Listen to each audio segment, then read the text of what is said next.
Salam alaikum. Donc, on va essayer, la séance d'aujourd'hui, de traiter une introduction générale, parce que vous savez, la matière, normalement, s'intitule le droit du transport et logistique, le transport et logistique. Donc, il y a un aspect concernant le transport, il y a un deuxième aspect qui se rapporte à ce qui est logistique. Donc, le transport, dans son aspect juridique, bien sûr, se fonde sur un contrat, à savoir le contrat de transport. Mais, en premier lieu, on doit maîtriser au moins, dans cette séance numéro 1, les aspects qui sont applicables à tous les contrats, y compris, bien sûr, le contrat de transport. Parce que le contrat de transport a des spécificités. Parce qu'il y a 3 personnes, il y a le vendeur des fois, il y a l'acheteur, il y a le transporteur. Et le moment où le transporteur devient partie dans le contrat de transport, c'est lorsqu'il accepte la marchandise sans réserve. Et du moment qu'il émet des réserves, donc il a le droit de ne pas, bien sûr, adhérer à ce contrat de transport. Mais en général, il y a toujours un problème en droit marocain et dans la pratique des affaires. C'est qu'on a une tendance à insérer dans les contrats tout ce qui nous passe au-dessus de la tête. Tout le monde devient législateur lorsqu'il s'agit d'un contrat. Tout le monde se permet de se protéger lorsqu'il s'agit d'un contrat. Donc tout le monde essaye d'inclure des règles soi-disant protectrices parce que pour lui, le contrat, c'est du droit préventif. C'est de se protéger le maximum à travers des règles contractuelles.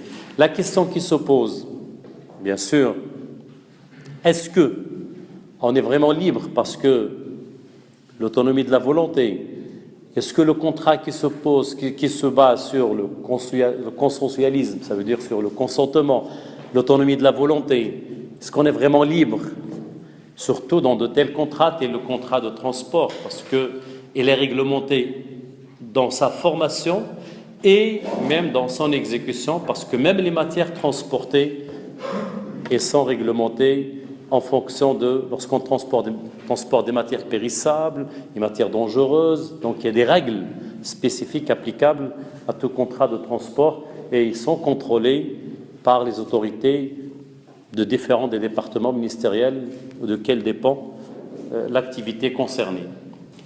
Mais notre question numéro 1, est-ce que par rapport aux parties, est-ce que leur volonté peut faire et défaire? Est-ce qu'on peut aujourd'hui signer un contrat de transport parce que je suis en position de force, j'ai le droit d'insérer toutes les règles qui me paraissent logiques, entre guillemets, donc il n'y a pas de logique en droit, il y a la logique du législateur. Mais des fois, par exemple, je peux, par exemple, insérer dans le contrat de transport une règle concernant le cas de force majeure. Je veux dire, par exemple, la grève des transporteurs est un cas de force majeure. Est-ce que cette règle est valable? Oui, il n'est pas valable. Mais en comparant la grève aux règles de droit, en comparant cette clause contractuelle aux règles de droit, on va, bien sûr, découvrir facilement qu'il manque de précision. Parce que si on définit les cas de force majeure, c'est un cas extérieur, imprévisible, insurmontable. Pas irrésistible, insurmontable. C'est-à-dire que tu ne peux pas faire face, à ce cas de force majeure. Alors, si la grève des transporteurs est un événement extérieur, est un événement imprévisible, mais est-ce qu'elle est surmontable ou pas? Oui, il l'est, du moment que les transporteurs, pardon, les camionneurs ne sont pas le seul moyen pour transporter la marchandise, d'où ta clause que tu qualifies de force majeure dans ton contrat n'est pas conforme avec les conditions de cas de force majeure. Mais si je précise dans le contrat, c'est ça le deuxième degré de la question, si je précise dans le contrat que la grève des camionneurs pour nous deux, c'est un cas de force majeure. Là, on va dire, c'est possible. Pourquoi? Parce que la liberté contractuelle ou le contrat ou les règles contractuelles tiennent lieu de la loi lorsqu'il n'y a pas de loi. C'est la règle, bien sûr, qu'on trouve dans le DOC, à savoir l'article 230 de Dahir, les obligations et contrats, bien sûr, qui dispose que les obligations contractuelles, les règles contractuelles tiennent lieu de la loi à ceux qui l'ont fait ne peuvent être révoqués par leur consentement. D'accord. Donc là, c'est là le cœur de débat. Les règles contractuelles valablement formées tiennent lieu de la loi à ceux qui l'ont fait. Tiennent lieu de loi. C'est pas une loi. Il tient lieu d'une loi. Ceci veut dire que les règles contractuelles, parce que en introduction à l'étude de droit, on nous a appris que la règle juridique, parce qu'il y a une règle morale, il y a une règle juridique. Pour que la règle soit une règle juridique, il faut qu'il émane de quoi? D'un législateur, du pouvoir législatif. Est-ce que les contractants, les parties contractantes sont des législateurs? Certainement pas, non. Est-ce qu'ils peuvent légiférer? Non. C'est pour cela que le texte, l'article 230, a utilisé le terme « tient lieu de la loi ». Ce n'est pas une loi. Ceci veut dire qu'il ne pourra jamais contredire la loi. Mais tient lieu de la loi. De quelle loi on parle? De quelle loi? Non. Tient lieu de la loi. De quelle loi on parle? On parle de la loi dans le sens large, pas dans le sens strict. Aujourd'hui, on signe un contrat dans lequel on insère des dispositions contractuelles qui contredisent la Constitution, la loi dans le sens strict, la coutume, la jurisprudence. Ces règles, bien sûr, n'ont aucun effet. On ne peut pas écarter aujourd'hui une règle contractuelle, plutôt une règle légale, par le biais d'un contrat. Tu ne peux pas aujourd'hui, dans un contrat de transport par exemple, insérer, parce que les gens aujourd'hui, ils adorent les règles, ou plutôt les clauses d'exonération de responsabilité. On les trouve dans les actes notariaux. Imaginez dans tous les actes notariaux, les notaires essayent de bien garnir leur contrat par des décharges. Les parties se réfèrent, je ne sais pas, aux énonciations pour ce sur le titre foncier, décharge au notaire. La situation urbanistique du terrain, décharge le notaire. Le contrat est rédigé en langue française, les parties ont choisi et déchargent le notaire. Donc, est-ce que ces décharges qu'on insère, ça écarte quand même, ça dégage la responsabilité du notaire, mais est-ce qu'ils sont valables? Parce que quand même, je m'adresse à un professionnel. Je ne m'adresse pas à un écrivain public. Est-ce qu'aujourd'hui, on a le droit d'insérer ce genre de clause? Aujourd'hui, je dégage ma responsabilité. Il y a 2 années, il y a un citoyen libyen qui avait déposé dans une banque marocaine, je ne vais pas citer de nom, des chèques de banque émis par une banque de la Géorgie. C'est en millions de dollars. La banque marocaine, selon la loi, selon les instructions de la Banque du Maroc, chaque chèque qui débarque dans une banque, qu'est-ce que la banque doit faire? Dans le verso du chèque pour encaissement obligatoire.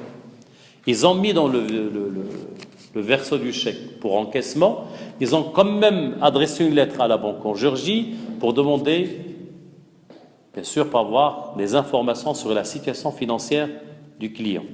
La banque de la Géorgie a répondu favorablement, comme quoi le compte est existe, la surface financière est confortable, que l'échec, la provision, elle existe, il n'y a aucun risque. Mais la Banque de la Géorgie, c'est ça la relation avec le transport. La Banque de la Géorgie a envoyé une lettre dans laquelle il dégage sa responsabilité quant à la perte et au vol des chèques pendant le trajet, durant le trajet. Ce qu'a fait la banque marocaine, elle a repris les mêmes conditions et elle a envoyé la lettre au client qui a déposé les chèques entre les mains de la banque, du banquier. Imaginez si vous êtes titulaire ou propriétaire de 2 chèques en millions, c'est des millions de dollars, et que votre banquier vous dit « D'accord, j'accepte d'encaisser votre chèque, mais je ne suis pas responsable en cas de perte et en cas de vol. » Qu'est-ce que vous allez faire? Certainement, il y a plus de confiance. Ce qu'a fait le client libyen, il a demandé de retirer, de récupérer ses chèques parce que il y a un risque pour lui. C'est quand même un homme d'affaires. Et automatiquement, à chaque fois qu'il s'adresse à une autre banque marocaine, automatiquement la banque marocaine va refuser. Pourquoi? Parce qu'ils vont se poser la question. Pourquoi cette banque a raté ce client? Donc personne ne veut plus encaisser les chèques. Ce monsieur-là s'est adressé à la banque en Géorgie pour réclamer 2 autres chèques de banque. Pour qu'on lui refasse 2 nouveaux chèques de banque. Selon la loi de la banque émettrice du chèque, il faut payer 3%. 3%, ça lui fait minimum 300 000 dirhams. Il a intenté une action devant le tribunal de commerce contre la banque marocaine. Et bien sûr, parce que la banque marocaine a essayé de lui imposer ce qu'on appelle des clauses qui sont abusives. C'est une clause abusive. Tu as les chèques entre les mains et tu prétends que tu n'es pas responsable en cas de perte. C'est impossible. Et deuxièmement, ce qu'a oublié la banque marocaine, si la banque de la Géorgie avait exigé que les chèques voyageront sous la responsabilité de la banque marocaine, c'est normal. Parce qu'elle recevra le chèque. Mais la banque qui envoie le chèque, c'est la banque marocaine. Donc il voyage au risque et péril de la banque marocaine, chose qui est légalement normale. Mais la banque marocaine n'a pas le droit d'insérer. Ça veut dire qu'il y a énormément de clauses, des fois, qui sont abusives dans les contrats. Vous savez, quand est-ce que l'abus commence? Là où le droit cesse, l'abus commence. Là où le droit cesse, l'abus commence.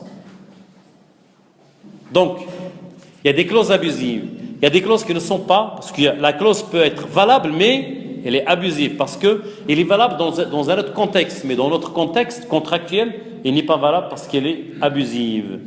Et vous savez, il y a une loi qui protège même les contractants contre les clauses abusives, c'est la loi sur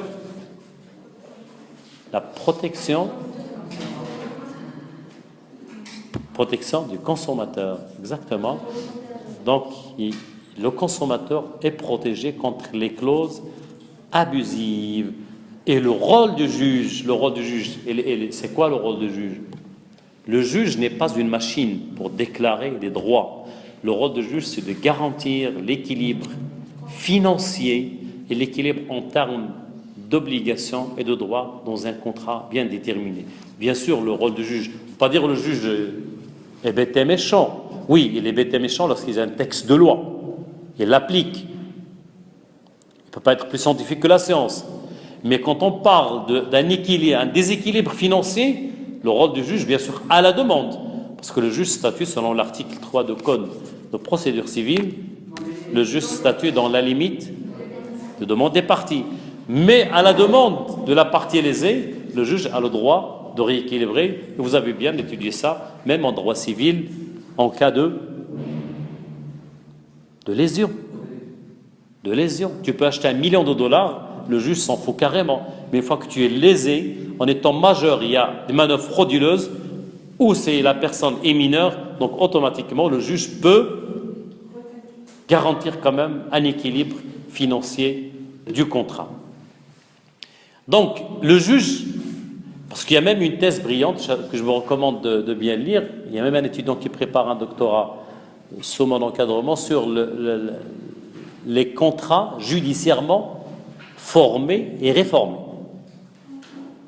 Ça veut dire le juge peut former un contrat, comme le juge peut réformer un contrat, il peut modifier un contrat. Et c'est ça l'importance, parce que malheureusement, quand on parle dans un contrat, est-ce que le fait de dire contrat de transport de la marchandise c'est du poisson? Est-ce que j'ai tout dit? Bien sûr, il y a des fois, il y a des informations plutôt que, il y a des règles qui sont applicables intrinsèquement. Quand on dit du poisson, non, quand on dit du poisson, ça veut dire la nature de marchandise exige ou implique obligatoirement la nature de véhicule, les conditions de transport. Mais aujourd'hui, imaginez que je suis transporteur, je suis censé livrer une marchandise périssable à un acheteur, j'arrive à l'heure, j'ai la marchandise prête à ce qu'il soit livré, mais il n'y a personne. On n'a pas traité ça au niveau du contrat. Qu'est-ce qu'on doit faire? Je garde la marchandise? Je ne peux pas. Je vais la consigner dans un entrepôt public ou privé? Grand point d'interrogation. Je vais m'adresser au président de tribunal pour qu'il m'ordonne de... Quand même, c'est un chauffeur, c'est pas un gérant d'entreprise. C'est là où le contrat intervient d'une manière pour protéger les parties et pour, bien sûr, répondre à toutes les questions. Parce que vous avez un acheteur, et des fois on a un acheteur et un vendeur et un acheteur, mais une troisième personne qui n'est pas concernée par la marchandise. Et des fois la nature de marchandise implique des règles, même qui auront, bien sûr, un impact sur d'autres contrats. J'ai vu dans les contrats de travail des chauffeurs de la société Shell du Maroc répondre au téléphone portable est une faute grave, licenciement. Si tu réponds au téléphone en conduisant, c'est une faute grave. On va te licencier. Et il insérait dans le règlement intérieur, ce règlement a été validé par le ministère chargé de l'emploi, parce que quand même tu transportes une marchandise qui est très très très dangereuse. Tu n'as pas le droit de répondre au téléphone. Si on t'appelle par téléphone, il faut s'arrêter quelque part pour, même à tes supérieurs hiérarchiques, tu n'as pas le droit de répondre au téléphone parce que la vigilance s'impose. Donc la nature de la marchandise, des fois, bien sûr, a même des impacts sur d'autres. C'est pour cela que la question qui se pose, est-ce qu'on applique l'article 230? On va dire le contrat c'est la loi des parties. On va dire que on est libre. Là où il n'y a pas de texte, est-ce qu'on peut insérer ce qu'on veut? Est-ce qu'on peut mettre ce qu'on veut? Aujourd'hui, vous avez des gens, la question la plus simple, la plus facile. Aujourd'hui, vous êtes, imaginez que vous travaillez comme chauffeur pour une entreprise et qu'il vous est strictement interdit de transporter des personnes à bord, à part la marchandise. Vous rentrez chez vous, à la maison, et puis votre enfant tombe malade, 40 degrés de température. Vous avez le droit de transporter votre famille pour, bien sûr, venir au secours de votre enfant, ou c'est une infraction, ou qu'est-ce qu'il faut faire?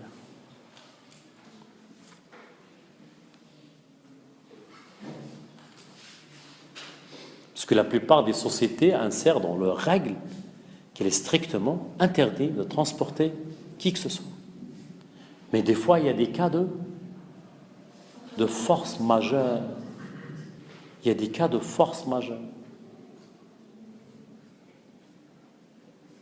Est-ce que transporter, par exemple, parce que là, c'est comme si vous dites, il y a des règles quand même, parce que, pourquoi je vous explique ça? Parce que la loi ne réglemente pas, ou plutôt la loi ne peut pas vraiment transformer des gens et les qualifier comme des machines.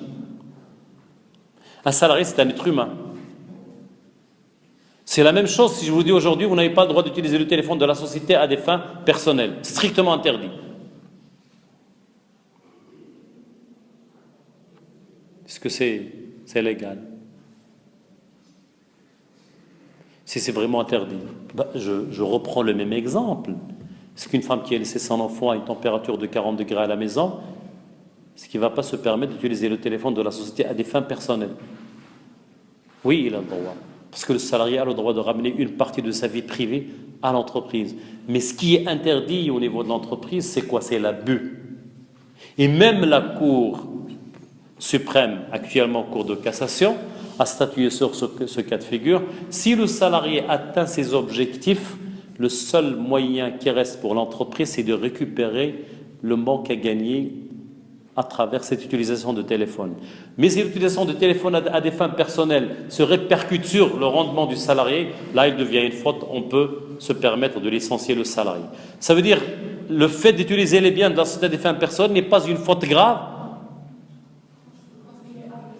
lorsqu'il est accompagné par d'autres éléments.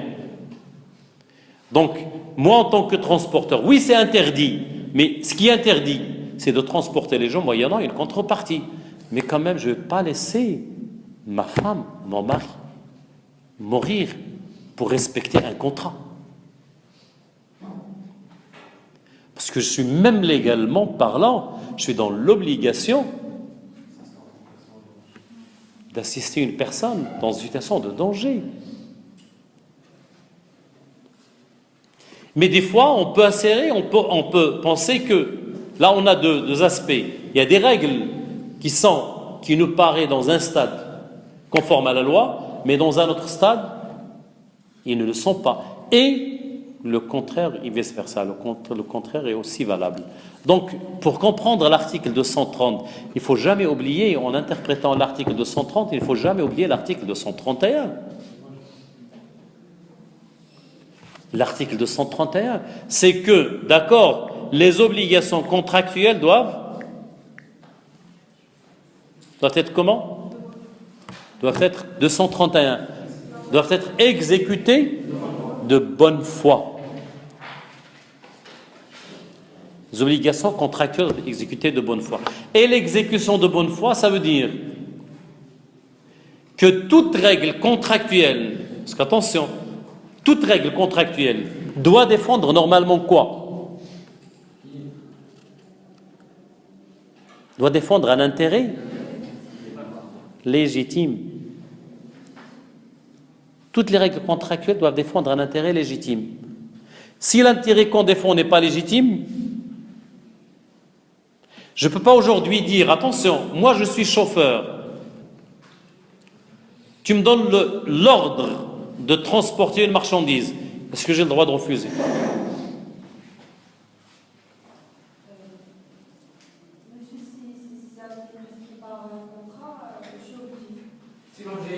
Je suis chauffeur.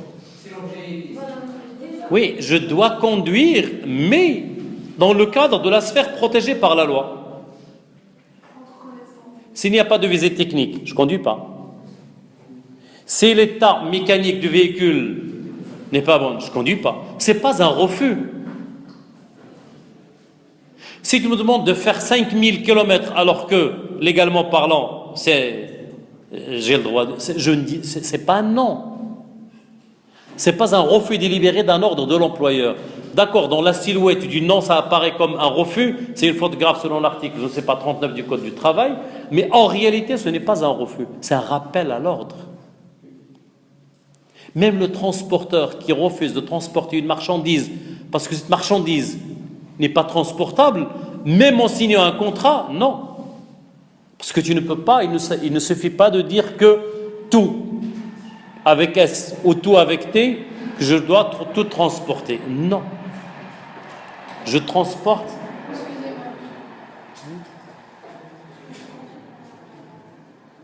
Mais. C'était au travail, je suis venu dire que tu travailles. Et Allah, mais c'est la dernière fois. Ça aussi, c'est un travail.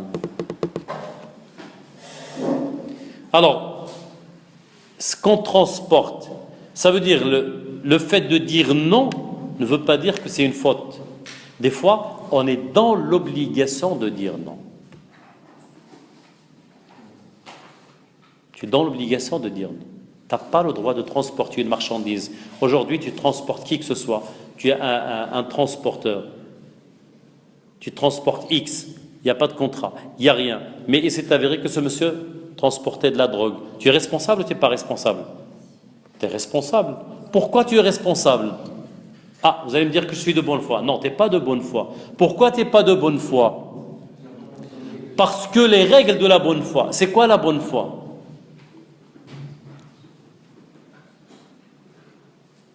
La bonne foi, c'est quoi?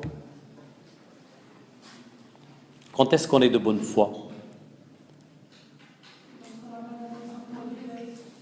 Non, attention, il ne faut pas confondre la bonne foi avec ce que tu penses, avec tes intentions, avec ton éducation, avec tes intentions. Non.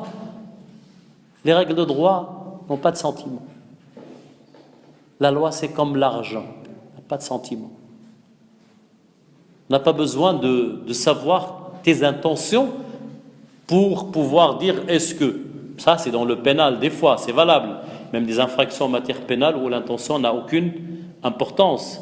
La fraude alimentaire, je m'en fous parce qu'il y a des gens qui vont de fromage périmé, mais il est ignorant. Mais je m'en fous, moi, de son ignorance du moment. L'élément intentionnel n'a aucune importance de ce genre d'infraction. Mais est-ce que aujourd'hui, tu es professionnel de transport, tu es censé savoir, même si tu ne sais pas, tu es censé savoir. Tu ne peux pas convaincre un juge, je ne sais pas. Ça ne marche pas comme ça. Tu es censé savoir, tu as intégré un domaine, tu es censé maîtriser les règles de domaine. Tu es gérant de société, tu es censé savoir les limites et les droits, les obligations du représentant légal de la société. Tu as signé un document, tu es responsable. Il y a un cas d'une étudiante qui a eu un master à la faculté de droit de Mohammedia. Ils ont un gendre qui lui a demandé son diplôme, et à travers ce diplôme, il a obtenu des autorisations de transport, et à son insu, il a soudainement signé une demande, et ce monsieur-là travaille avec l'autorisation. Mais est-ce qu'elle est responsable? Oui, elle est responsable. Il a quand même un master en droit. On ne peut pas dire que je ne savais pas. Quand on sait où on pouvait savoir, on n'est plus de bonne foi. Donc le fait de transporter, il y a une dame à Mohammedia qui a écopé, qui a passé 10 ans de réclusion parce qu'elle a accepté de transporter avec une femme qui est livrée du cannabis sativa, de la drogue et des comprimés drogants, des produits drogants à Casablanca. Donc il y avait eu une enquête, il y avait une surveillance de la police judiciaire, et malheureusement pour elle, que l'accusée avait déclaré qu'elle était complice avec elle, 10 ans de réclusion. C'est-à-dire, moi je suis gentil, c'est de l'hospitalité, je suis marocaine, oui, tout cela on l'admet, mais là il y a une infraction pénale, il y a un fait, il y a un flagrant délit, c'est difficile de prouver le contraire. Surtout que la personne concernée n'a pas témoigné en sa faveur, parce qu'il a demandé qu'il partage avec elle les frais, etc. Je ne sais pas, il ne voulait pas, donc il l'a impliqué dans l'affaire, mais personne ne l'a impliqué, parce qu'il n'a pas le droit de transporter qui que ce soit. C'est une règle. Donc, quand on parle du contrat en général, il ne faut pas, parce que malheureusement, des fois, est-ce que l'exigence d'un papier, d'un support papier, est-ce que le support papier est obligatoire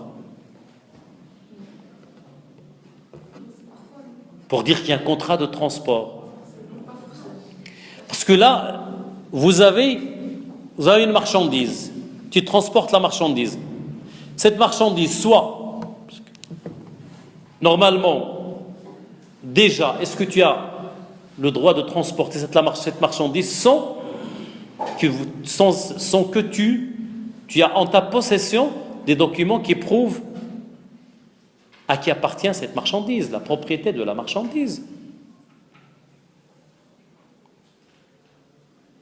Bien sûr, il suffit de passer par un contrôle de routine. Ils vont vous demander, vous transportez quoi? Je transporte des médicaments, je transporte des vêtements. Bon, vous êtes qui? Je suis chauffeur. Vous avez un ordre de mission s'il s'agit de passage d'une ville à une autre. Ben c'est oui, la facture de la marchandise. Si tu n'as pas de facture de marchandise, les agents d'autorité, ils ont le droit quand même de faire la perquisition jusqu'à ce que tu prouves la source de cette marchandise. Donc déjà, je transporte un bien qui m'appartient. Donc s'il m'appartient, il doit être destiné à l'usage personnel, mais s'il est à usage commercial, ça veut dire qu'il y a une personne morale à qui appartient cette marchandise. Il faut le justifier par un document.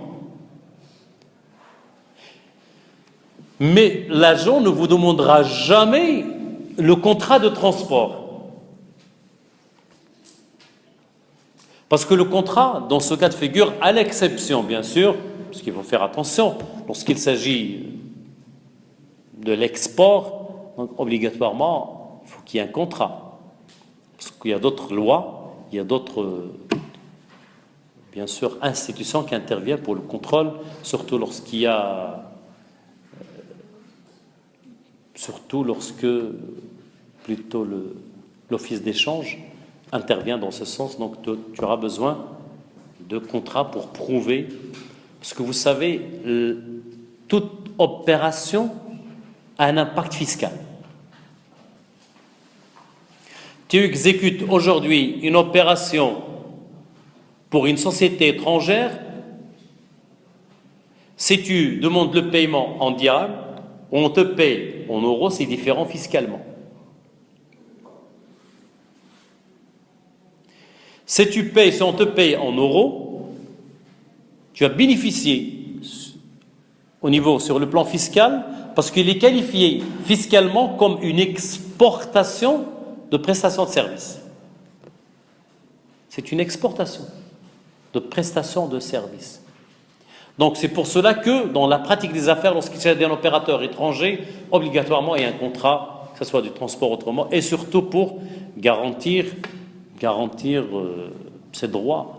Surtout, vous savez, l'opération la plus courante au niveau des exportations, c'est l'opération, donc on passe par n'importe quel Incoterm, mais la meilleure façon pour garantir le paiement au niveau de l'acheteur, c'est ce qu'on appelle bien sûr la remise documentaire, à travers la technique du crédit documentaire, c'est la remise documentaire, bien sûr, parce que là, pourquoi on accepte cette technique? Parce qu'il y a l'intervention des établissements financiers qui sont fiables, à savoir les banques. Donc quand il y a l'aval ou le cautionnement de la banque, ça veut dire surtout pour les banques qui ont un correspondant dans ton pays. La BNP de Paris, donc, il est sécurisé pour les opérations faites au Maroc, en France, parce qu'il y a quand même un correspondant. La BMC, c'est la même chose. Donc, lorsqu'il y a surtout un correspondant sur place, automatiquement, donc, on accepte tout cela. C'est pour cela, donc, mais ce qui m'intéresse, est-ce que, parce que dans les cas, le législateur marocain parle du contrat, mais des fois, dans d'autres lois, on remarque souvent que le législateur utilise des fois le contrat verbal. Pourquoi il n'utilise pas le contrat oral? Est-ce qu'il y a une différence entre le contrat oral et le contrat verbal? Est-ce qu'il y a une distinction à faire entre le contrat oral et le contrat verbal?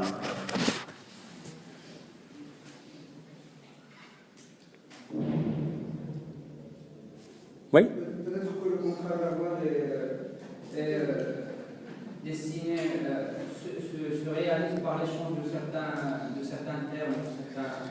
Et oral, C'est pas. Peut-être que verbal, il y a un PV qui est établi, oral, c'est à l'oral. oral, les paroles s'envolent. Le contrat oral n'existe pas. Mais le contrat verbal, il existe. Pourquoi on parle du procès verbal? Pourquoi on parle? Est-ce qu'aujourd'hui, parce que avant, on parlait du contrat de bail, peut être écrit comme il peut être verbal. On parle du contrat, le contrat. Aujourd'hui, par exemple, aujourd'hui, je signe un contrat de bail à usage commercial. C'est pour prouver la relation. Pour prouver la relation, est-ce que obligatoirement j'ai besoin d'un contrat de bail? Non, pas obligatoire. Peut-être que chaque fois que le législateur utilise le mot verbal, ça veut dire qu'il y a un document qui remplace le contrat. Il y a la quittance du loyer. Même si tu veux demander la taxe professionnelle, on te demande soit le contrat, soit le premier reçu dont la signature du propriétaire doit être légalisée. Et on t'attribue automatiquement la taxe professionnelle. La même chose pour un salarié. Il peut travailler avec un contrat écrit, comme avec un contrat verbal. Pourquoi verbal? Parce qu'il y a la déclaration de la CNSS, il y a l'attestation de travail, il y a l'attestation de salaire. Donc il y a 1000 façons de prouver cette relation. Mais quand on parle de oral, ça n'existe pas. Mais verbal, le procès verbal, parce que le procès verbal, ça veut dire, quand on a un procès verbal, il y a quand même un document. Il n'est pas aussi verbal dans le sens verbal. Mais non, pourquoi on l'appelle verbal? Parce que l'agent, avant de rédiger quoi que ce soit, il vous informe de ce que vous avez fait comme infraction.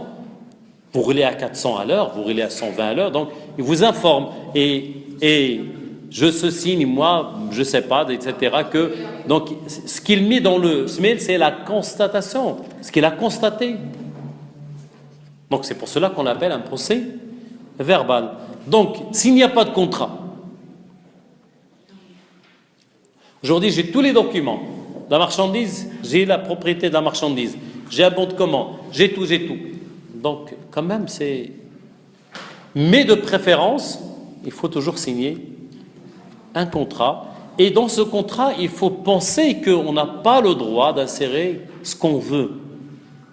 Parce que malheureusement, au Maroc, et c'est tendance aussi même pour les juristes d'entreprise, malheureusement, il y a des juristes d'entreprise qui pensent, lorsqu'ils veulent établir un contrat pour leur patron, c'est ce que j'appelle moi de l'hypocrisie juridique. Parce qu'un juriste ne doit jamais être hypocrite. Il faut dire non lorsqu'il faut dire non. Et c'est de protéger son patron en disant j'ai verrouillé le contrat. Mais un contrat, il est fait, un contrat c'est comme un bébé. Il doit vivre, il doit grandir, il doit produire. Vous savez, un contrat, normalement, quand on veut établir un contrat, il y a ce qu'on appelle aujourd'hui, et d'ailleurs, pour le semestre 1, ils ont comme matière dans le programme les contrats commerciaux, mais moi, je leur enseigne l'ingénierie des contrats. Parce qu'il y a une technique de l'ingénierie. Le contrat, actuellement, c'est de l'ingénierie. C'est de l'ingénierie des contrats. Parce qu'aujourd'hui, un contrat, il n'est pas fait uniquement pour le juriste. Ce contrat, il y a le financier qui se retrouve dans le contrat. Il y a un avis à donner par le financier. Il y a les gens de la communication. Il y a aussi le département commercial. Est-ce que ce contrat permet de vendre ou pas? Donc il ne suffit pas de dire, moi, en tant que juriste, je vais établir les règles, etc. Normalement, le dernier qui va faire l'habillage, c'est le juriste. Mais le contrat naît, bien sûr, avec le consensus avec tous les départements concernés, à savoir le département financier, le département marketing, le département commercial, le département communication. département communication. Parce qu'on ne peut pas, parce que des fois il y a, aujourd'hui, toi en tant que juriste, on s'adresse à vous en vous demandant, excusez-moi, on veut lancer un produit sur le marché. Et ce produit, bien sûr, on va faire de la publicité à travers nos camions. On est de transporteurs. Et dans cette publicité, ce slogan par lequel on va informer les gens sur, bien sûr, on va leur dire gratter et gagner.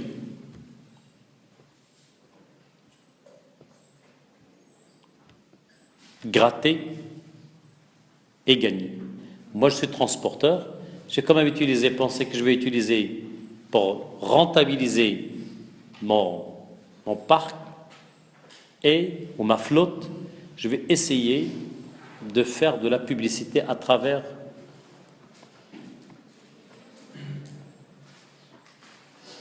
la question qui se pose. C'est valable ou c'est pas valable? C'est légal ou c'est pas légal? Mais moi, je ne peux pas répondre à la question parce que aujourd'hui, en tant que juriste, bête et méchant, je vais dire peut-être dans la loi, il y a 1, 2 et 3. Si 1, 2, 3 ne sont pas réunis, je vais dire non. Mais en s'adressant au commercial, ils vont me dire, mais écoutez monsieur, toutes les entreprises font la même chose. Tout le monde gratte et gagne. Si on n'adopte pas gratter et gagner, notre chiffre d'affaires va baisser. Et le patron s'en fout de ta loi du moment que ça va avoir des répercussions sur le chiffre d'affaires. On est bien d'accord. Donc imaginez la décision ne revient pas au juriste, c'est le commercial. J'ai assisté, c'est une blague, à la présentation des résultats d'un groupe, d'une grande structure. À la tête de cette structure, il y a une personne illettrée, mais il est super intelligent. Il y a le directeur financier qui vient d'exposer le levier, il commence à parler des termes que ce monsieur ne comprend pas. À un certain moment, il lui a dit, mon fils, je veux 3 chiffres. On a investi combien? On a dépensé combien? J'ai gagné combien? Tout simplement. Ces 3 chiffres, et je me retire. Je vous laisse le soin de débattre avec vos leviers. C'est tout. Ce qui l'intéresse, il a investi 1 million, il a dépensé 5 millions, il a gagné 1 milliard. Le reste, le débat, ça ne l'intéresse pas. Donc, du moment que tu vas m'apporter toutes les solutions du monde pour me protéger légalement, alors que commercialement, tu me coupes l'herbe sous les pieds, je suis désolé, je n'accepterai jamais en tant que chef d'entreprise. Donc, mon rôle en tant que juriste, c'est de dire, ok, donc vous voulez gratter. On va adapter ce gratter et gagner à la loi.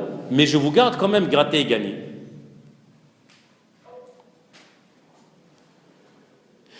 Et en tant que transporteur de marchandises, est-ce que j'ai le droit? Donc on verra, parce qu'il faut être en conformité avec la loi. Est-ce que la publicité est possible? Parce que des fois, on oublie la loi malheureusement.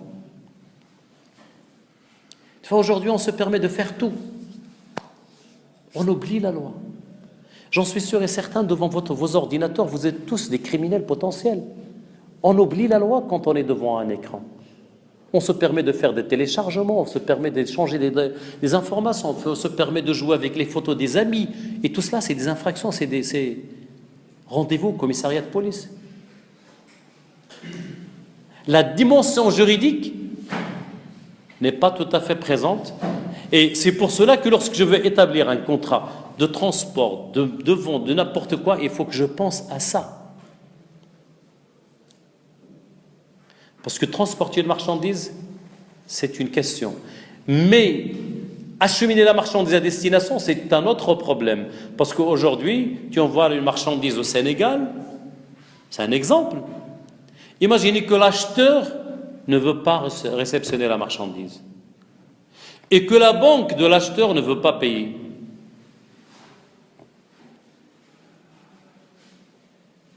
Qu'est-ce que tu vas faire? Tu vas récupérer quoi?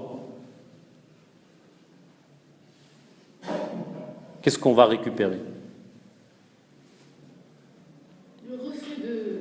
Qu'est-ce qu'on récupère? Est-ce que je récupère ma marchandise? Non. Hein? Pourquoi non? Le contrat est établi. Je suis pas... Il n'est plus la mienne. Il n'est plus la mienne. Parce que là, je parle, attention, j'ai dépassé le stade du contrat et je suis au stade de l'exécution du contrat. Mais la marchandise ne m'appartient plus. Mais est-ce que j'ai inséré dans ce contrat une clause, dans le contrat de vente? Parce qu'attention, je peux insérer dans le contrat de vente une clause de? Une clause de réserve de propriété.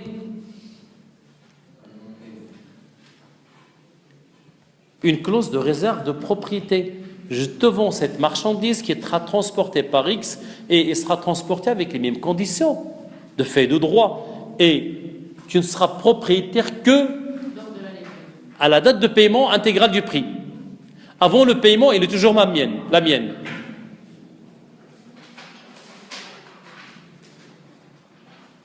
Mais là encore, il y a un deuxième aspect. Parce que quand on garde la propriété en droit civil, quel est l'effet? Quand on garde la propriété de la marchandise, on assume les risques. Donc, qu'est-ce que je dois faire? Est-ce que, légalement parlant, et c'est là de l'ingénierie des contrats, est-ce que je peux dissocier entre le transfert juridique et le transfert matériel de la marchandise?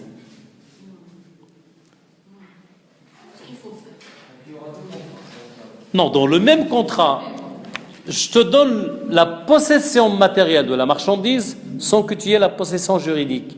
Et à partir de là, je vais, en étant une personne qui a la garde de la chose,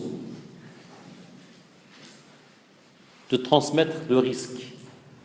C'est-à-dire, moi je garde, c'est comme si je garde la nue propriété de la chose et tu as la possession matérielle, se réserve, se close. Quelle clause? Suspensive ou résolutoire? La clause ici, elle est suspensive ou résolutoire? Attention, c'est résolutoire, ça veut dire que l'acheteur est déjà propriétaire. Mais je ne veux pas qu'il soit propriétaire. C'est une clause suspensive. L'acheteur ne devient propriétaire de la marchandise qu'au moment de paiement intégral du prix. Ça veut dire je reste propriétaire de la marchandise. Mais du moment que tu as la possession matérielle, automatiquement, je transfère les risques. Et des fois, tu as besoin d'autre chose. Attention, ça c'est premier degré. Second degré, imaginez que tu as l'intention de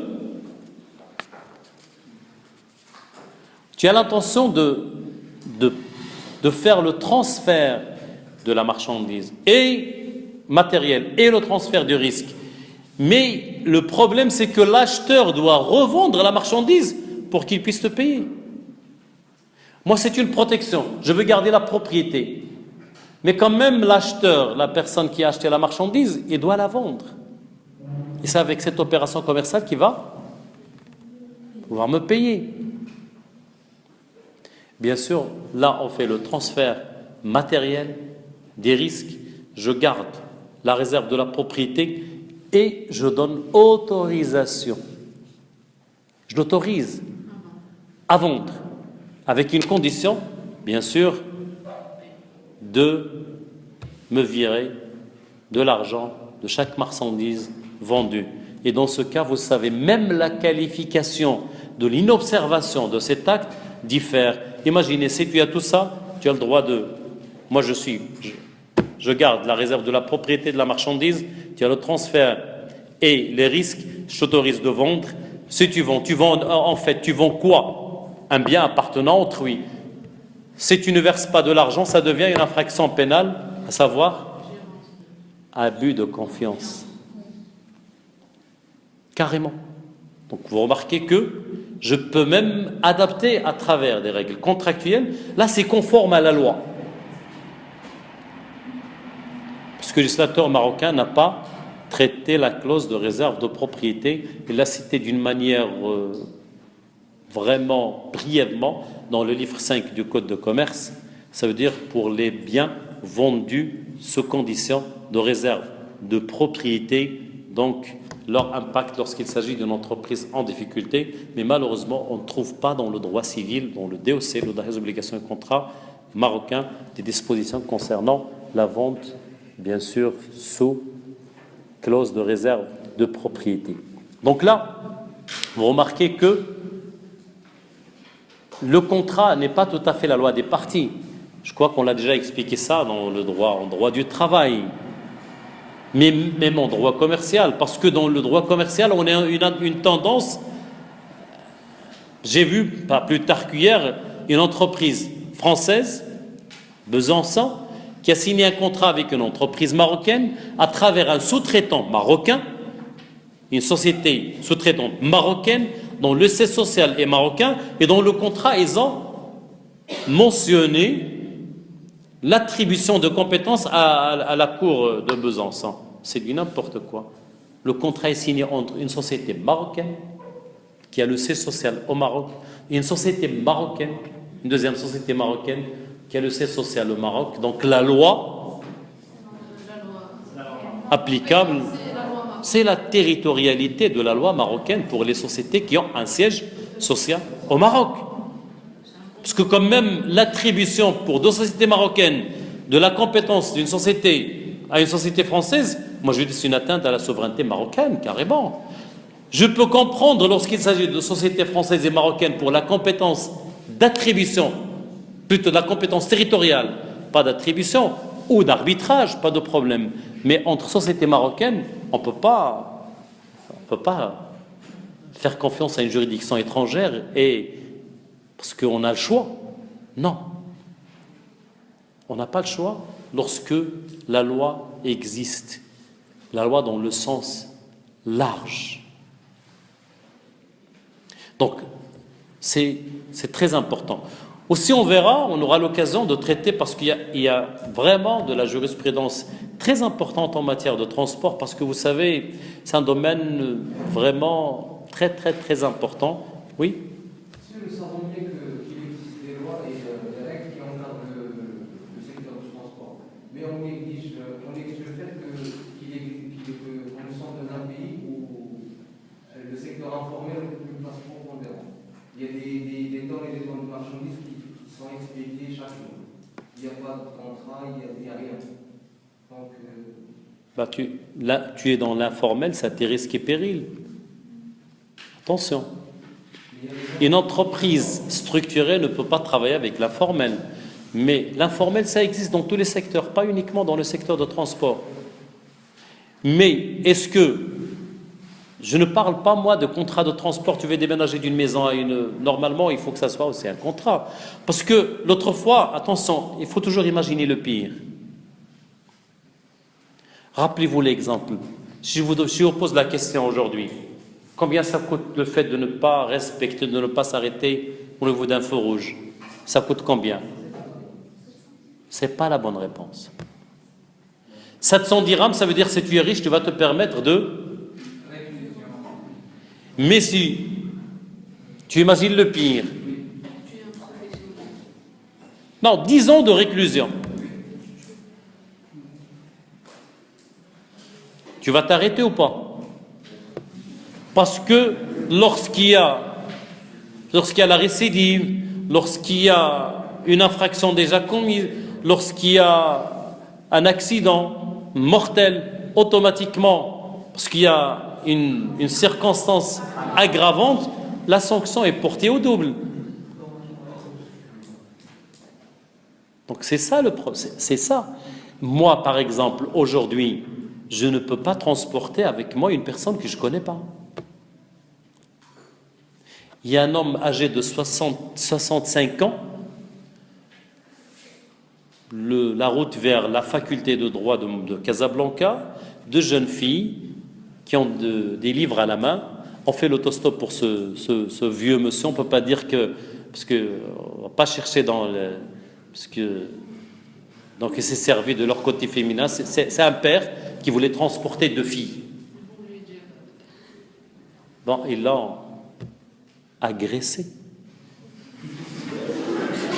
C'est des filles qui utilisent cette technique, soi-disant comme ça, comme quoi elles sont des étudiantes, mais ce n'est que un produit d'appel.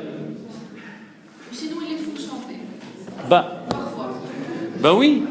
Je connais un ami professeur qui a été agressé par une femme enceinte. Enceinte.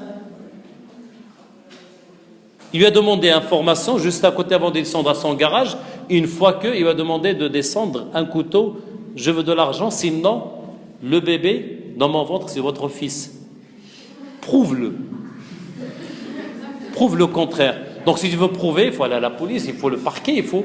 Et tout cela, et surtout, comment tu vas convaincre ta femme? Il vous dira qu'il n'y a pas de fumée sans feu. Donc la solution la plus facile, c'est de lui donner ce qu'il veut. Pourquoi? Parce que la dimension juridique n'est pas présente. Parce que si tu es dans la loi, tu es protégé. Si tu es dans l'illégalité, automatiquement, tu remets à demain, mais certainement le malheur sera en chemin. Donc tout ce qui est clandestin, tout ce qui est... Moi, je n'en parle pas parce que c'est dans tous les secteurs, parce que les gens pensent que dans l'informel, on gagne plus. Mais c'est faux. Moi, pour moi, l'informel, je le compare à une personne qui fait des économies, qui travaille toute sa vie pour faire de l'argent au détriment de sa santé. Mais une fois qu'il arrive au sommet, c'est fini. Non. Il va dépenser tout cet argent pour sa santé. Pourquoi ne pas vivre aisément, être un bon vivant et tranquille? Parce que là, c'est ça l'informel. Enfin, tu construis, mais tu construis des châteaux en Espagne, et donc l'effondrement est à tout moment, et tu es à la merci de tout le monde. Mais lorsque tu es dans la légalité, je m'en fous. Parce que surtout quand vous êtes dans le domaine du transport, attention, tu as énormément, parce que c'est dangereux. Combien de barrages tu vas parcourir, combien de risques, je ne sais pas, combien de...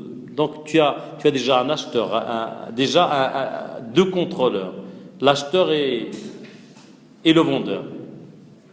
Tu as les autorités, et tout le monde, bien sûr, et tu as la responsabilité, et tu y es surtout la règle la plus dangereuse en matière du transport, c'est que le transporteur est considéré comme propriétaire de la marchandise jusqu'à la date, jusqu'à la livraison. Ça veut dire comme propriétaire, ça veut dire comme propriétaire en termes de responsabilité. Comme propriétaire. Donc il voyage à tes risques et périls. Pas dire moi que j'ai fait ce qu'il fallait faire. Non. C'est pour cela que même au niveau, parce que là on se réfère souvent aux dispositions du droit du travail, c'est que lorsque un chauffeur, par exemple, lorsque la matière est périssable, vous avez un chauffeur qui a parcouru 3000 ou 2000 ou 1000 kilomètres, selon les normes et les règles, il faut avoir 2 chauffeurs pour ce genre de parcours où il y a une grande distance. Le deuxième est tombé malade. Est-ce que le premier doit continuer, doit s'arrêter? Si vous allez continuer. Ouais.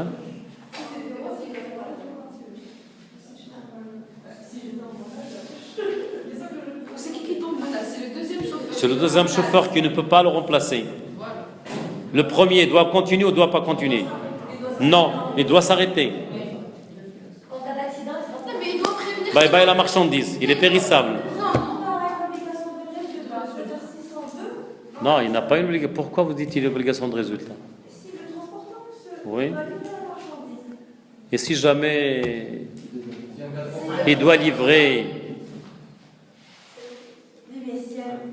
si jamais il devrait livrer en France il y a 2 jours, il y a la police qui a bloqué toutes les SE. Résultat. Donc, mais attention. Non, c'est pas question de... il faut s'interpréter ce qu'on entend par l'obligation de résultat. Mais ce qui m'intéresse, moi, est-ce que... Parce qu'attention, il continue ou s'arrête? Le chauffeur. Oui. Pourquoi il n'avise pas son supérieur déjà? Il avise son supérieur. Son supérieur ne répond pas au téléphone.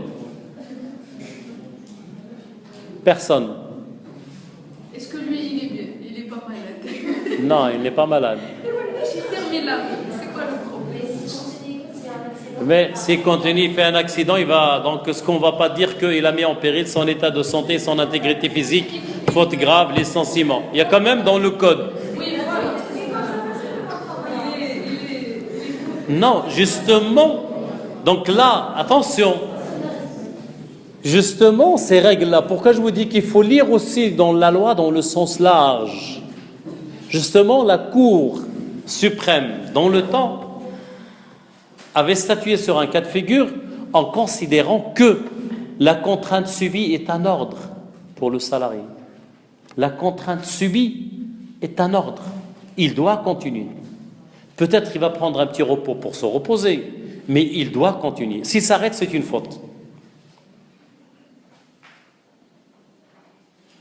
Donc il doit conduire pour faire parvenir la marchandise à destination. Pas à terme, mais quand même pour minimiser les dégâts. Donc la contrainte subie est un ordre. Personne n'a donné l'ordre, mais il y a une contrainte. Pas dire je m'en fous. Non, c'est ça, les obligations doivent être exécutées de bonne foi. Doivent être exécutées de bonne foi. Donc là, c'est quand même... Si on peut dire que ce chauffeur-là, il doit agir comme si lui, c'est le propriétaire. Mais bien sûr, c'est ce qu'on vient d'expliquer. Le directeur de la société. Mais bien sûr. Dès qu'il est dans la capacité. Oui, il doit agir. Son chemin, Il doit agir en bon père de famille. on perd de fois. En bon père de famille, exactement, l'âge anglo-saxon. Donc, il doit agir en bon père de famille. Mais quand on ignore la dimension juridique, quand on dit moi je m'en fous, non, ça ne marche pas comme ça, parce que le juge ne comprendra jamais pourquoi tu as arrêté, comme tu as fait subir à l'entreprise un préjudice, tu pouvais continuer, pourquoi tu n'as pas continué? Donc tu es à tort, tu es dans le tort. Et bien sûr, il y a une faute grave dans le cadre du Code du travail, mais il y a une faute qui se base sur la responsabilité délictuelle, parce qu'il y a des obligations de faire positives, et bien sûr de ne pas faire. Donc tu n'as pas fait ce qu'il fallait faire, donc c'est une faute dans le sens strict du Code civil. Donc on remarque que l'article 230, bien sûr, doit être interprété dans son sens strict. Donc on a la loi, on a le contrat. Le contrat, il est dans le bas d'échelle, comme source d'obligation. Comme source d'obligation. Il ne peut jamais contredire toutes les règles qu'on trouve dans la loi, dans le sens large. Quand on dit loi dans le sens large, c'est la Constitution, c'est la loi, c'est les règlements, c'est la jurisprudence, c'est la coutume, parce qu'on verra qu'il y a des domaines de transport maritime où on trouve la plupart de ces règles, c'est des pratiques maritimes. On ne va pas dire qu'il n'y a pas de règles. Non, il y a des coutumes, il y a des pratiques maritimes qui réglementent le domaine. Donc, il faut bien sûr s'aligner dans nos contrats à ces pratiques maritimes qui sont connues, bien sûr, où il y a la constance et la répétition. Oui? Je comprends, monsieur, comprendre la distinction entre les règles de droit d'ordre public et les règles de droit subjectif et que l'on peut écarter si les parties se conviennent qu'ils peuvent les écarter, telles que l'obligation de livrer. La règle suppose que la livraison doit se faire au moment de la vente, mais si les parties se conviennent qu'ils peuvent la reporter jusqu'à nouveau ordre, ils peuvent le faire. Donc on peut écarter des règles, mais à condition que ces règles soient des règles subjectives. Là, on n'écarte pas, attention, il faut pas confondre, parce que le fait de dire que telle règle est impérative ou telle règle est supplétive, là c'est un grand débat. Parce que c'est difficile aujourd'hui, parce que malheureusement, on doit apprendre aux gens les outils. Parce que ce qui m'intéresse moi, aujourd'hui je vais lire un texte. Est-ce que cette règle est impérative ou supplétive? Quel est le critère de distinction selon vous? L'ordre public, est-ce que c'est mentionné dans le texte? On le trouve nulle part, l'ordre public, à l'exception de quelques règles, bien sûr, qui sont comptées au bout des doigts. Mais le législateur ne fait jamais référence à l'ordre public. Mais comment je peux savoir que cette règle est d'ordre public? Et au moins, pire encore, comment je peux savoir que cette règle est une règle impérative? À l'intérêt privé, il est impératif. Non, il est supposé protéger un intérêt privé, alors que la règle d'ordre public est supposée protéger un intérêt. C'est pas toujours valable. Je vous donne un exemple de Daher de 24 mai 1955. Lorsqu'on parle de la propriété commerciale, l'article 5, il protège le propriétaire. Et pourtant, dans la loi, toutes les règles de Daher 24 mai 1955 sont des règles impératives. Tu ne peux pas les écarter. Tu ne peux pas renoncer à la durée du contrat pour être propriétaire du droit de renouvellement de bail. Parce que le législateur veut que ces règles soient applicables impérativement. Ça, c'est le principe, mais il y a des exceptions. Aujourd'hui, par exemple, dans la nouvelle loi sur le bail, est-ce qu'on a le choix parce qu'on parlait tout à l'heure de contrat verbal, contrat écrit, le bail à usage d'habitation, le contrat est devenu obligatoire. Alors qu'avant, ce n'est pas le cas. Mais est-ce que même le critère, tous les critères, ils sont un peu atténués par des exceptions? Même le fait de dire que là où il y a pas de sanction, là où il y a une sanction, c'est une règle impérative, et là où il n'y a pas de sanction, c'est une règle supplétive. Il y a des règles qui commencent par « il faut » et il n'y a pas de sanction. Il n'y a pas de sanction. Je crois vous avez bien étudié ça en matière de droit commercial, c'est-à-dire du livre 5.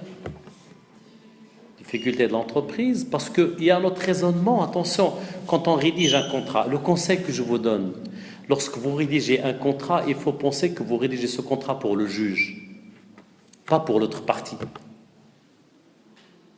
C'est pas intéressant que l'autre partie adhère à ton contrat, mais si jamais il y a un litige, comment votre contrat va être interprété par le juge?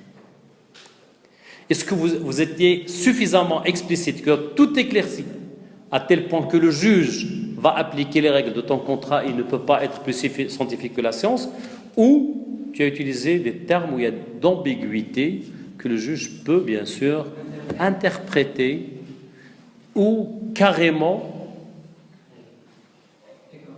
écarter. Parce qu'aujourd'hui, dans le livre 5 du Code de commerce, on remarque que le débiteur doit déclarer sa cessation des paiements, doit déclarer sa cessation des paiements dans les 15 jours qui suivent. Normalement, lorsqu'on entend le mot doit, c'est de l'impératif. Mais à côté, il n'y a pas de sanction. On trouve des jurisprudences qui l'ont sanctionné par la déchéance commerciale. Non, il doit déclarer. Mais c'est pas ça. Je ne parle pas de chef d'entreprise. Et deuxièmement, il va déclarer. Non, pardon, je m'excuse, j'ai confondu entre. Pour le débiteur qui ne déclare pas, c'est une règle impérative parce qu'il y a la déchéance commerciale. Vous avez bien raison. Mais la deuxième chose où il n'y a pas de sanction, c'est que le créancier doit déclarer sa créance dans les 60 jours. Il doit déclarer. Mais à partir de quelle date? À partir de la publication de jugement dans le bulletin officiel. Et jamais, depuis la rentrée en vigueur du livre 5, un jugement n'a jamais été publié au bulletin officiel dans les 8 jours. Jamais. Mais lorsqu'on s'adresse au juge, lorsque tu poses la question à un juge, il va vous dire, mais attention, je vous fais un petit rappel de l'article 1 du Code de la procédure civile. Pour pouvoir agir en justice, qu'est-ce qu'il faut? Il faut l'intérêt. L'intérêt. Quand on a l'intérêt, ça veut dire, moi je vais agir en justice. Mais le juge va me répondre gentiment et poliment. Quel est le préjudice que vous avez subi? Au contraire, avec ce retard, tu as un délai de plus. Donc, du moment qu'il n'y a pas de préjudice, tu n'as pas l'intérêt. Et du moment que tu n'as pas l'intérêt, parce que lorsque le tribunal publie dans les 8 jours, tu as 60 plus 8. Lorsque le tribunal est publié dans 20 jours, tu as 60 plus 20. Donc, tu n'as pas subi de préjudice.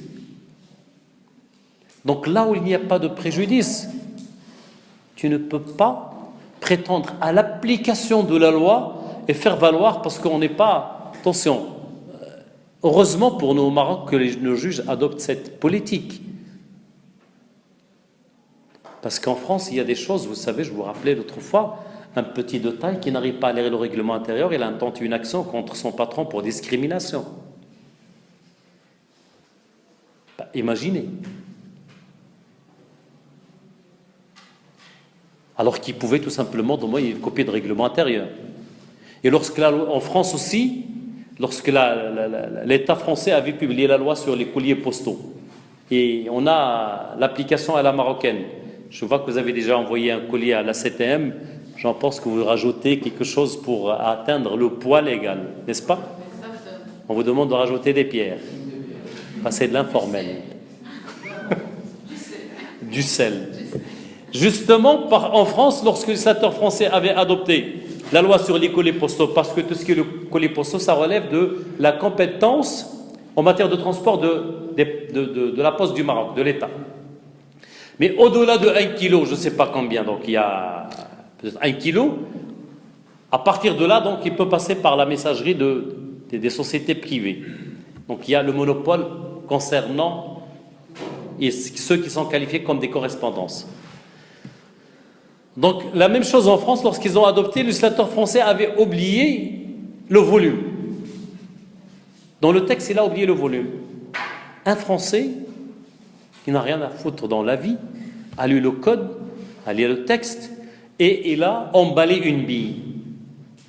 Vous savez, c'est difficile d'envoyer une bille.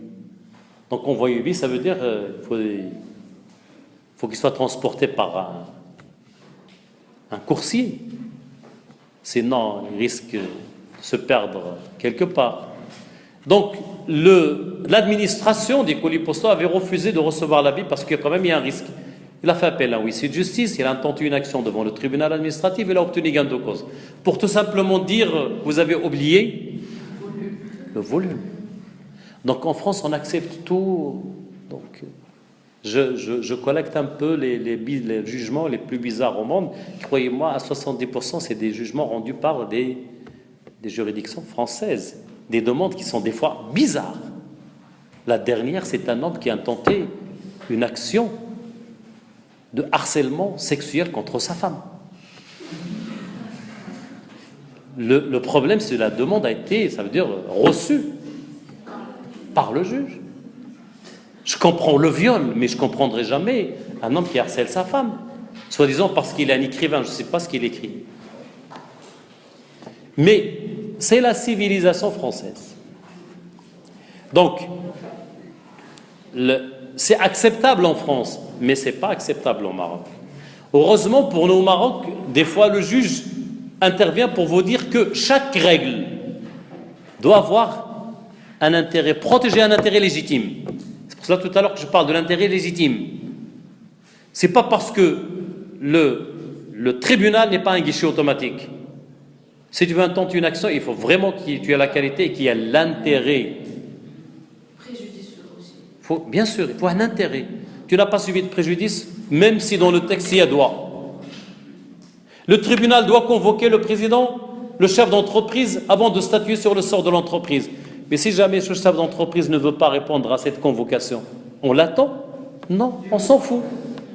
Il doit. Ça veut dire il doit. On lui envoie une lettre. Je me suis acquitté de l'obligation. Qu'il vient ou qu'il ne vient pas, qu'il assiste ou qu'il n'assiste pas, on bloque parce que l'entreprise en difficulté est encore malade. On doit agir à temps. Donc, quand on dit que écarter une règle qui est supplétive, le fait de dire la réception ou la livraison de la marchandise est une règle impérative.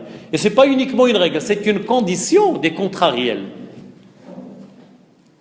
S'il n'y a pas de livraison, il n'y a pas de contrat. C'est un contrat réel. Mais comment ça diffère? Comment on est libre? C'est pour cela même en termes des écotermes, il y a FOB, il y a je ne sais pas, toutes les appellations. Donc on peut au bord, comme on peut à l'acheminement de la marchandise. Donc il y a énormément de façons. Je peux livrer à X, au représentant légal de la société, mais des fois, il y a des gens qui sont vigilants. Ils insèrent dans le contrat de transport que la livraison sera faite à toute personne qui a la qualité de salarié de l'entreprise. Et l'acheteur donne mandat, par le biais de ce contrat, à tous ses salariés de recevoir la marchandise. Parce qu'aujourd'hui, tu lui veux livrer la marchandise, mais il y a une personne qui dit que je n'ai pas la qualité. Comment je vais l'accepter? Donc il faut que tu attends le représentant légal. Le représentant légal est dans une conférence en Chine. Tu vas livrer à qui? Mais si tu insères dans le contrat de transport une telle règle comme quoi tu as le droit de livrer à n'importe quelle personne, il suffit qu'il ait la qualité de salarié. Donc, je demande tout simplement sa carte de CNSS et je mentionne à qui j'ai livré et les salariés de l'entreprise. La livraison est faite légalement et elle engage la responsabilité, bien sûr, et produit ses effets, vis-à-vis de l'acheteur et qui doit payer. Parce que le problème, si demain la marchandise arrive à... Je connais une société de produits pharmaceutiques. Parce qu'il faut aller dans la pratique des affaires pour voir vraiment les cas de figure qui se posent. Vous avez aujourd'hui, vous avez un chauffeur qui devra délivrer des médicaments. Il a le parcours de Casablanca jusqu'à Marrakech. Donc, le départ, il sera à quelle heure à Casablanca, à votre avis? Donc, Casablanca, automatiquement, c'est à 5h, 4h30 du matin. Donc, il sera à Ben Grir à combien? À 6h du matin. 6h du matin, il n'y a pas de pharmacien. Vous savez que la plupart des marchandises sont livrées à des veilleurs de nuit. Ce veilleur de nuit, est-ce qu'il a la qualité? Si aujourd'hui, demain, tu réclames le paiement, il va vous dire non, la marchandise n'est pas conforme. On a reçu tel nombre de boîtes non conformes. Tu es dans l'obligation d'adhérer à leurs prétentions. Parce que tu as livré à une personne qui n'a pas la qualité. Et ce n'est même pas une livraison, c'est un dépôt. Et malheureusement, ils sont obligés d'agir de la sorte. Ils ne peuvent pas faire autrement. Parce que si le chauffeur doit attendre jusqu'à 8 heures pour faire le départ de Casablanca, il ne pourra jamais livrer les produits qui doivent être livrés dans des conditions bien déterminées. Surtout en cas d'urgence. Donc, les règles en matière de contrat de transport, il y a les règles qui sont d'ordre général. On peut, bien sûr, impliquer notre volonté pour faire et défaire. Mais quant à l'objet du transport, il est réglementé par des règles impératives. Qu'est-ce qu'on transporte? Comment on transporte? Parce que tu transportes de la viande rouge, croyez-moi, c'est pas évident. Tu as tous les contrôles du monde de tel vétérinaire qui intervient, tu as la gendarmerie qui intervient, tu as le service d'hygiène de la commune qui peut intervenir, tu as les services qui contrôlent le véhicule sur la route, bien sûr, quant à leur poids, etc., qui intervient. L'ONSA qui fout son nez aussi parce qu'elle reçoit une réclamation. Donc, je vous recommande de consulter sur le site de l'ONSA. Il y a vraiment énormément de choses contre le transport de ce genre de marchandises, parce que, étant donné aujourd'hui qu'on est confronté à une situation qui est très délicate, parce que au Maroc, il ne faut pas avoir ce comportement de consommateur négatif. Parce qu'on peut dire la viande rouge, il y a un problème, on ne mange plus de viande rouge. Donc c'est un problème dans l'air, on ne va plus respirer.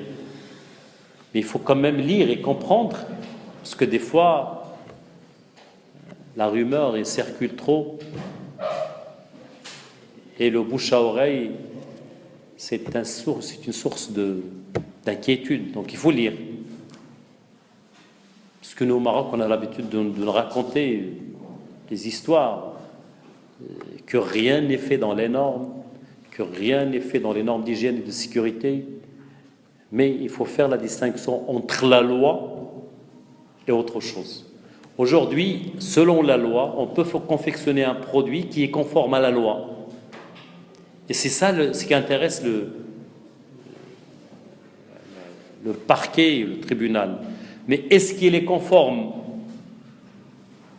aux exigences de l'Organisation mondiale de la santé?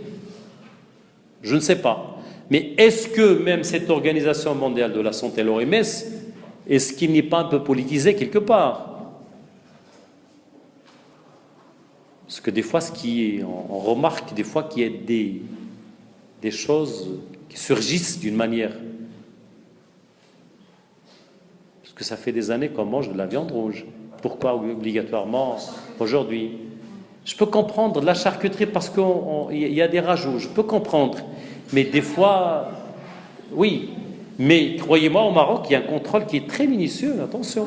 Il y a la traçabilité, mais ça dépend. Et bien sûr, si tu achètes de la charcuterie à Derbrelf, il faut prendre un rendez-vous dans une clinique, c'est clair, avant d'y aller.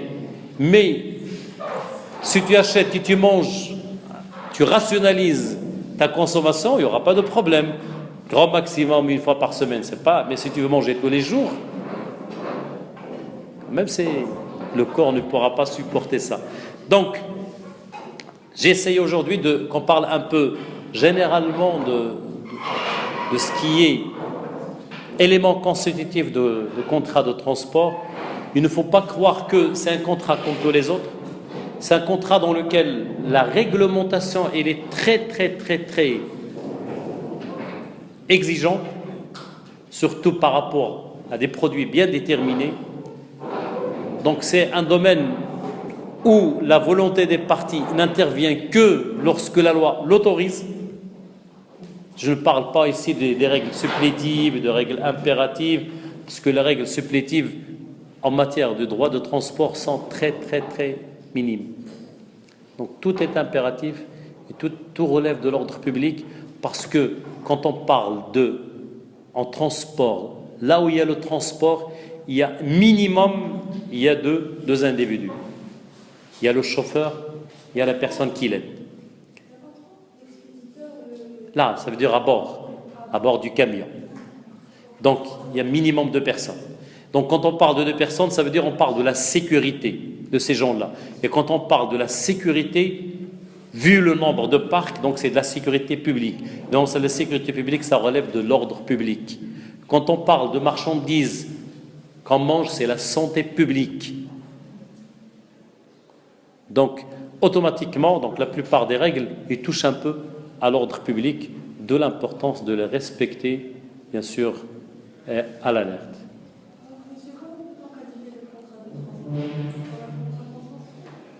Oui, c'est un contrat consensuel, bien sûr. C'est un contrat. Le consensualisme, il consiste en quoi? C'est C'est pas parce que il ne suffit pas de dire qu'il n'est pas consensuel parce qu'on n'a pas le droit de mettre ce qu'on veut dedans. Non. Le contrat de mariage, c'est un contrat consensuel? Oui, bien sûr. Oui. La limite de votre choix se limite à quel niveau? À dire oui. Vous choisissez quoi exactement? Le mari. Le reste, c'est la loi qui le fait. Et pourtant, c'est un contrat. C'est pour cela qu'on l'appelle une institution. La loi sur les sociétés commerciales, on ne choisit que la forme. Le reste, tu ne peux pas dire que dans une SNC, on n'est pas solidaire.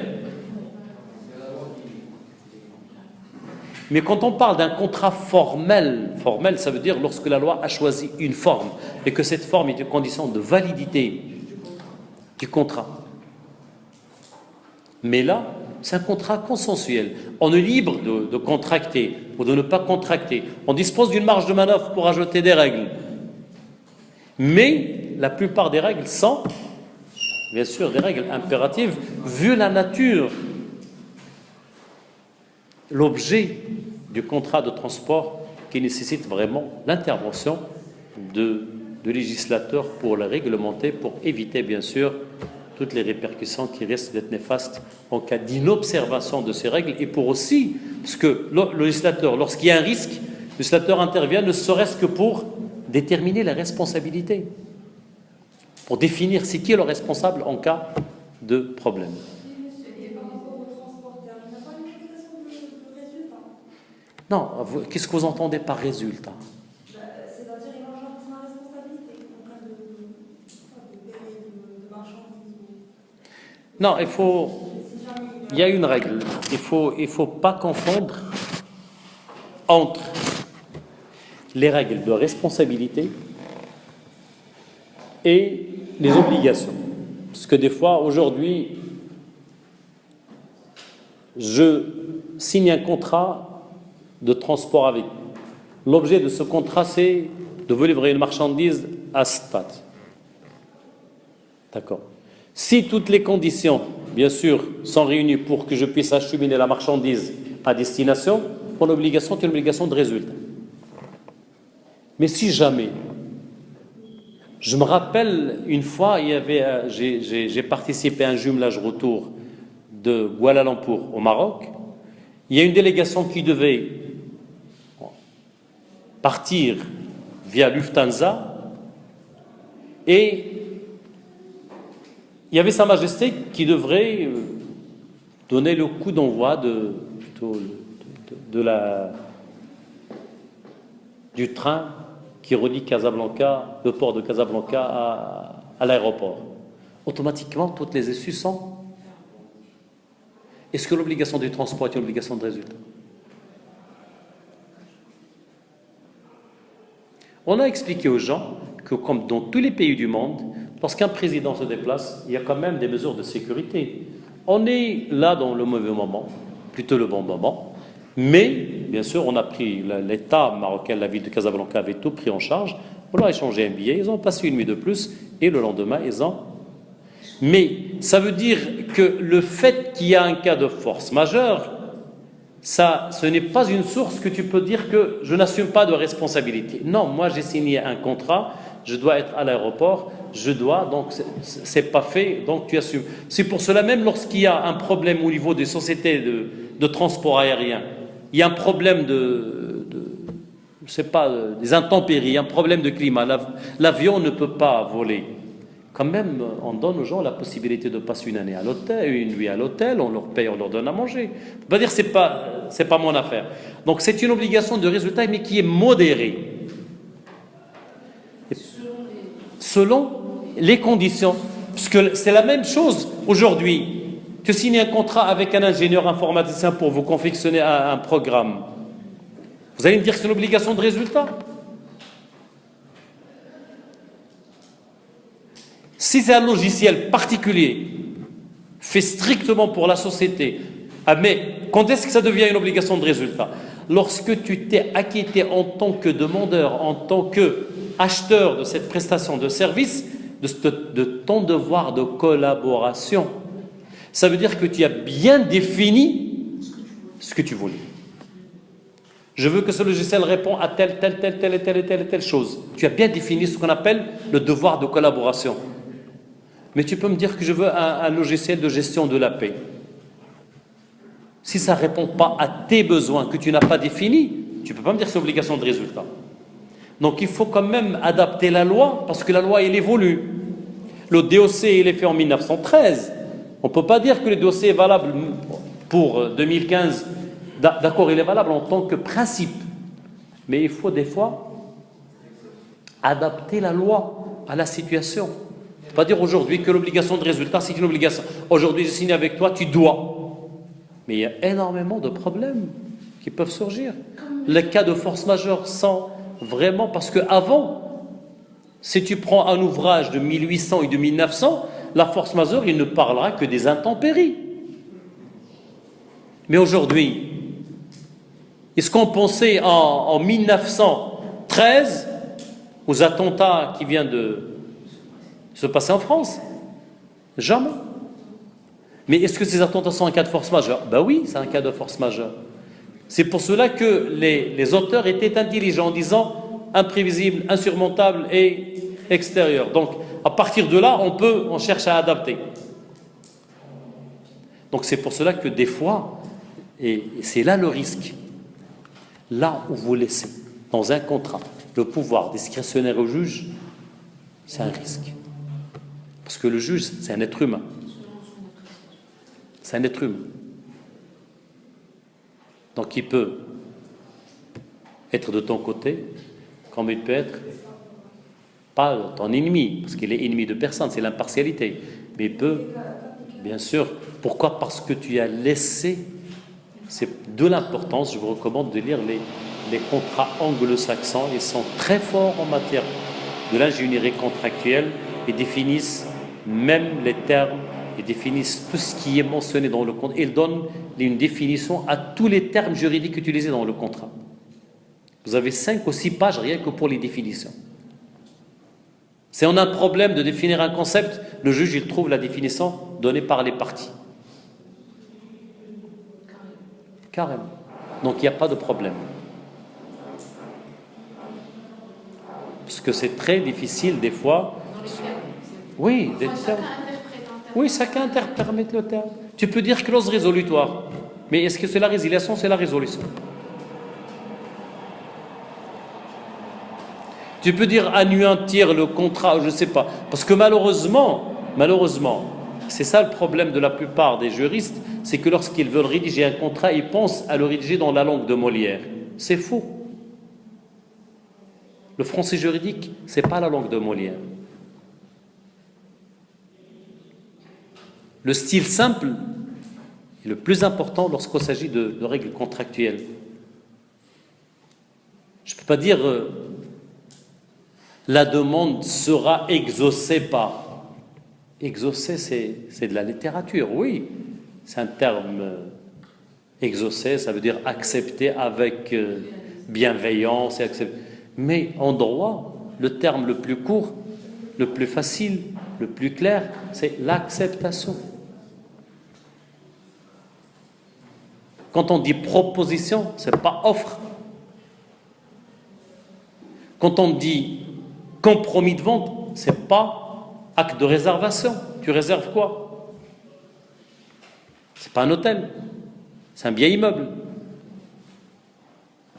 Donc il faut, bien sûr, accorder de l'importance à ce qu'on rédige dans un contrat, à ce qu'on utilise comme terme, et bien sûr, et je n'ai jamais vu dans un contrat rédigé au Maroc, je ne sais pas si c'est la même chose, le pourquoi du contrat, l'exposé des parties. Qu'est-ce qu'ils veulent dans ce contrat? Vous savez ce qu'on vous demande dans les mémoires, la problématique. Ça veut dire ce contrat, normalement, pourquoi ce contrat? Pourquoi ces deux entreprises se sont rapprochées?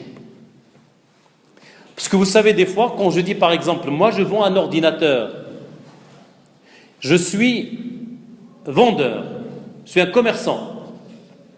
Madame, c'est elle qui a acheté. Mais je vais ajouter qu'elle est ingénieure en informatique. Vous savez ce que ça veut dire? Ça veut dire qu'il ne peut jamais invoquer les vices cachés. C'est une vente entre un professionnel et un non professionnel, techniquement parlant.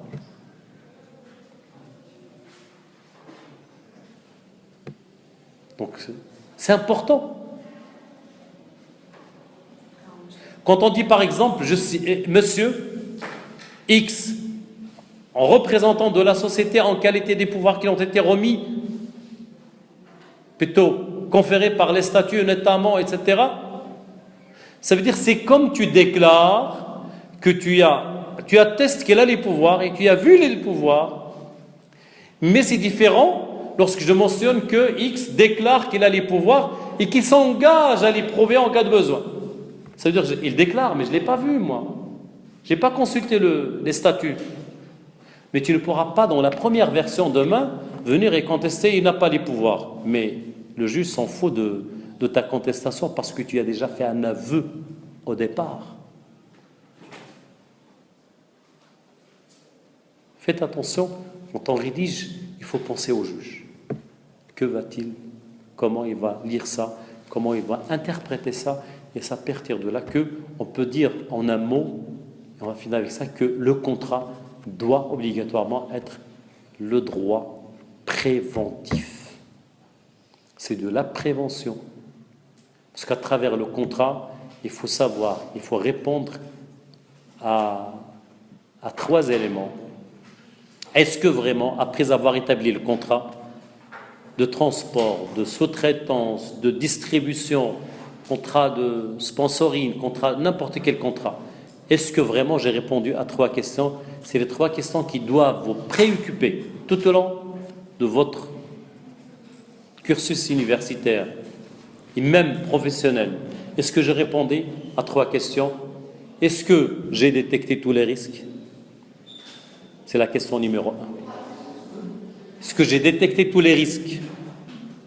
La question numéro 2, est-ce que j'ai évalué tous les risques? Est-ce que j'ai détecté tous les risques? Est-ce que j'ai évalué tous les risques? La question numéro 3, est-ce que la couverture de tous les risques a été faite? Détecter, évaluer, couvrir. Si tu n'arrives pas à répondre à l'un des éléments, ton contrat est un canard boiteux. Et quand on a blessé quelqu'un, il faut l'achever. Donc ça ne sert à rien de signer un contrat qui est un canard boiteux. Donc il faut détecter le risque, évaluer le risque, couvrir le risque. C'est là où tu peux mettre un point et le visa sur le contrat et que le PDG peut le signer tranquillement. Et la règle, les financiers disent, donnez-moi de la bonne finance, je vous ferai de la bonne politique. Moi, en tant que juriste, je dis aux gens souvent, donnez-moi une base juridique solide, je vous garantis un cash flow. Un cash flow, ça veut dire un bénéfice assuré. Je vous remercie.